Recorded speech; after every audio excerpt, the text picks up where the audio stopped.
Right everybody, welcome back to another episode of the Championship, my Championship review here on my channel. So it's been quite an interesting week of Championship action, plenty of results, plenty of goals and plenty of drama to talk about. So we're going to get straight into this one and talk with the Friday night game between Sheffield Wednesday and Wolves. Wolves won this game 1-0, it was at Hillsborough obviously, and Wolves took the lead for a Ruben Neves strike. It was a lovely little goal, side foots it into the bottom corner from the edge of the box and it gave them the lead. And other than that, really, there weren't many chances. The chances were quite scarce this game.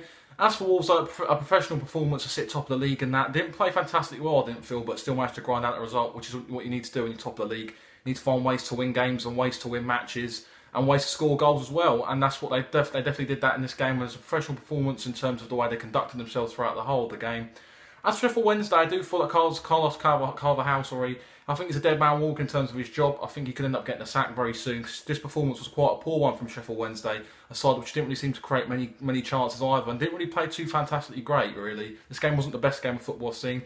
But as for Sheffield Wednesday, the attendance wasn't great there at Hillsborough, probably because the fans are not really happy with the way the team's playing at the moment. And when you've got a team like Sheffield Wednesday, they've got loads of quality in their side. It's a bit surprising to see why they're struggling this season. I don't know really why, but performances haven't been too great, and Carvahal could be a dead man walking, in my opinion.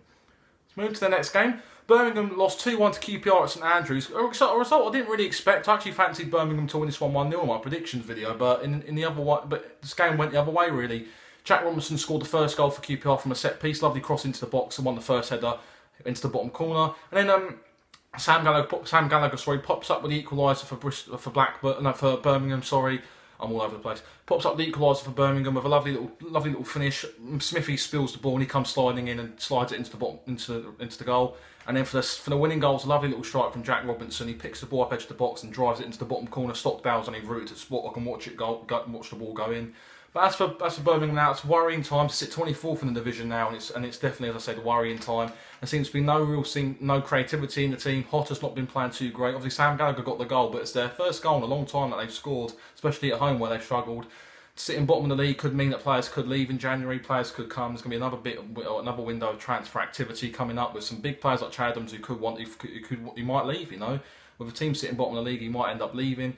But as for QPR, though, it's a good result for them in terms of them trying to keep away from that relegation zone and in terms of them trying to keep away from the relegation dogfight. Really, they're sitting 18th at the moment, but that gives them a couple of points, so a little couple of point cushion from the bottom side from the team below them in Hull, which will just stand them in good stead. And they've managed to grind out a good result, which is also similar to the Birmingham situation where some fans weren't happy with the way the team was playing at the moment, and certain questions were being put under the microscope about Ian Holloway and his management plans.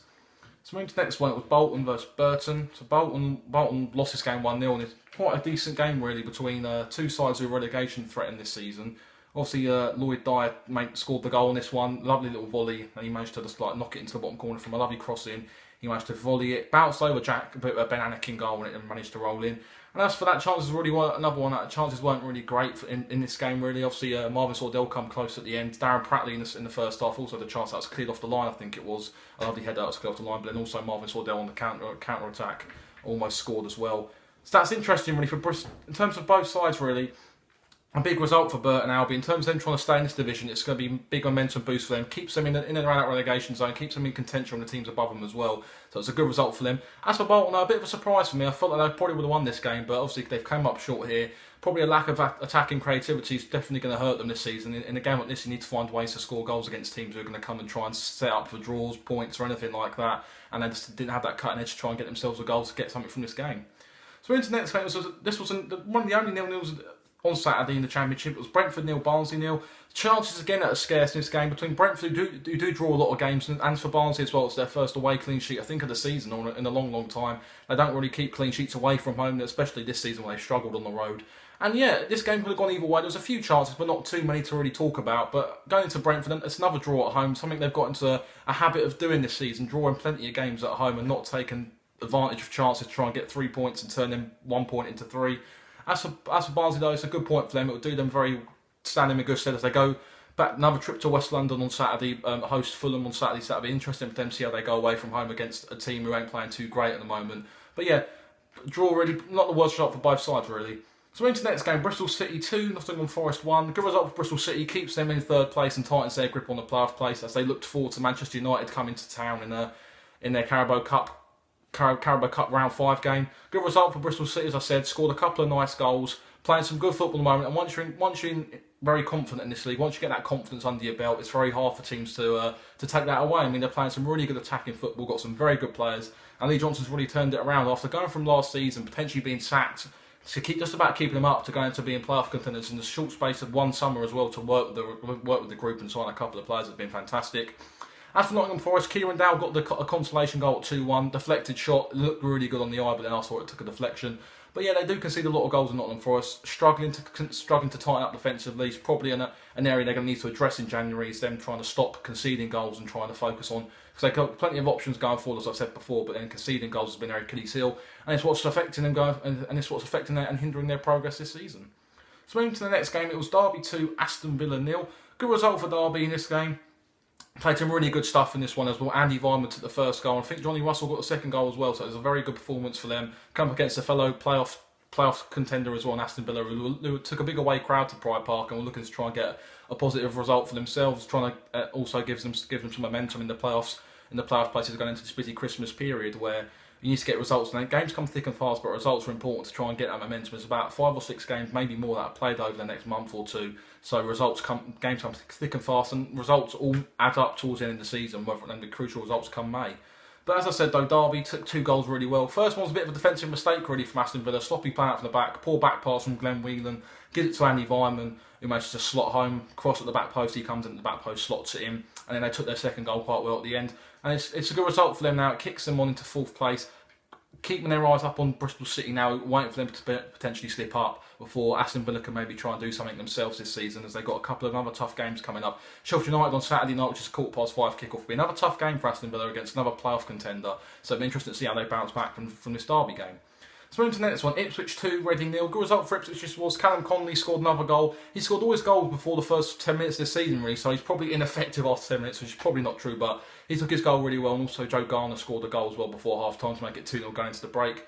And because I've also had a third towards the end of the game through Bert Sanchelina, who took on his man, went through one-on-one and skied his shot over the crossbar. But as I said though, good result for Ipswich, still in and around that playoff group, still in there pitching, and as Mick McCarthy said, he's still getting some criticism.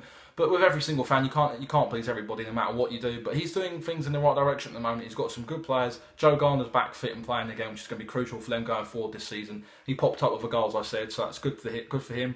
As for Reading, it's a bit of a poor result really. The first one they've lost in a while. They're starting to string some good results together and starting to prop up the table a bit. But this result is probably only a minor hindrance for them going forward this season, because I do think they're a very good side at Reading. I'm sure they'll be in and around that top half come end of the season. So moving on, Leeds 1, Norwich 0. Leeds took all 3 points this affair thanks to a Pontus Janssen header.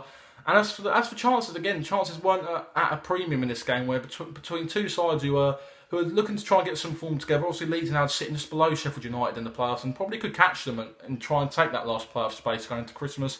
As for Norwich, though, a bit of an inconsistent spell. Done well against Sheffield Wednesday the other week, but then coming to Ellen Road, and trying to get a good result, something they failed to do. Again, probably creating chances for them is a problem this season. They've all the attacking quality they've got. They do struggle to score goals, and that's going to be their Achilles heel this season, and something they're going to try and change up their style of play maybe. Be a bit more ambitious as well going forward. So moving on, Millwall beat Middlesbrough 2-1 in this game. I did tip Millwall my predictions to win this game. A very good result for Millwall, as I said. Played some really good stuff, took both their goals very well. But as for Middlesbrough, they managed to get a route back into the game thanks to a Stuart Downing shot from distance, which Jordan Archer parried and sloppily went through him and went into the back of the net. But as I said though, a good result for Millwall now. Opens up a bit more of a gap and settles them around that bottom half of the mid-table at the moment. So it's good for them. It's probably what they're all trying to achieve down at Millwall, just trying to consolidate this season, trying to stay up.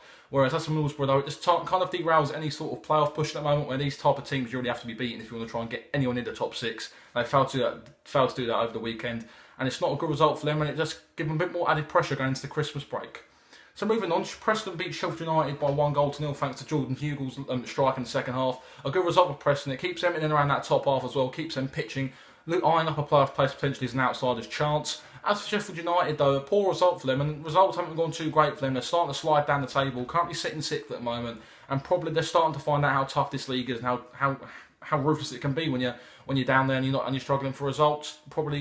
They're starting to probably find out why this league's one of the hardest in the world as well. And they're not creating much, struggling for goals at the moment. Something they didn't find hard at the start of the season, but the goals seem to have dried up, the chances seem to have dried up, and they've seen a couple more goals than they probably thought they'd have intended to do. So moving on, Sunderland beat Fulham 1-0. I've got match reaction to that in my latest upload, so I'll put a card up in the top right for that if you want to go and watch that, any Sunderland or Fulham fans. And finally, we're going to go on to the Cardiff first Hull game. It was 1-0 Cardiff thanks to Sol Bamba's header at the end.